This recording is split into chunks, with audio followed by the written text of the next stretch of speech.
Hello বন্ধুরা, আমি রাজিয়া চলে এসেছি একটা নতুন রেসিপি নিয়ে। রেসিপিটা করব আমি মাছ সর্ষে করার জন্য আমি মাছ নেব। তো আমার শ্বশুরমশাই সকাল সকাল মাছবালাকে বাড়ির সামনে নিয়ে চলে এসেছেন মাছ নেবার জন্য। তো আমি একটা বড় সাইজের রুই মাছ নিয়ে নিলাম। তো মাছটা দেখতেই পাচ্ছেন অনেকটাই বড়। মাছটা আমি কেটে নিচ্ছি, একদম রক্ত বেরোচ্ছে। মাছটা দেখে বোঝা যায় কতটা সতেজ, আমাদের গ্রামেরই পুকুরের মাছ এটা। মাছটা পিসগুলো দেখে বুঝতেই পারছেন কত বড় মাছ। মাছটা আমি ভালো করে কেটে নিলাম, লবণ দিয়ে মাছটাকে ভালো করে মাখিয়ে চটকে আঁশটা বার করে দেবো, যেন মাছের মধ্যে কোনো আঁশটা ভাব না থাকে। জল দিয়ে 2-3 বার ধুয়ে নেব।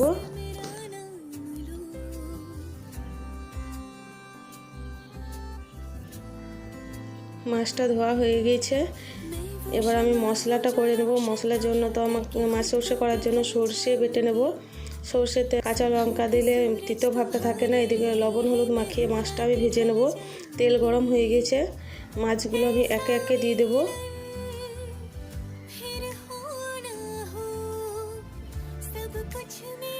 খুব কড়া করে ভাজবো না, সবসময় মাছ কড়া করে ভাজা সব রেসিপিতে মানাই না। মাছ সর্ষের জন্য হালকা মাছ ভাজাই ভালো, এতে মাছের গুণাগুণটাও ঠিক থাকে, প্লাস খেতেও ভালো লাগে। মাছ ভাজা হয়ে গেছে, মাছগুলো আমি তুলে নেব।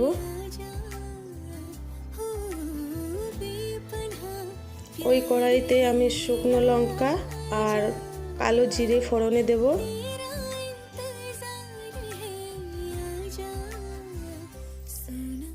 একটা ছোট সাইজের পেঁয়াজ দিয়ে দিলাম চিড়ি করে বানিয়ে। এর মধ্যে আমি বাটা মশলাটা দিয়ে দেবো, সর্ষে বাটাটা দিয়ে দিলাম।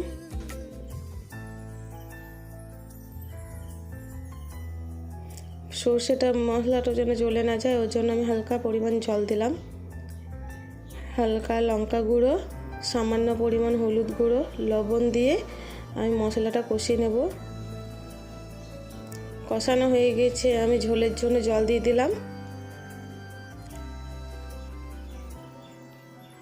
একে একে মাছগুলো আমি বলক এসেছে এর মধ্যে দিয়ে দিলাম।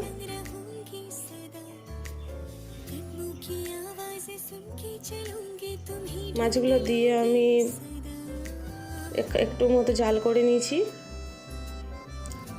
হবার আগে, মাছটা রেডি হওয়ার আগে কাঁচা লঙ্কা দিয়ে একটু ঢেকে দিয়েছিলাম। এইটা আমাদের মাছ সর্ষে রেডি।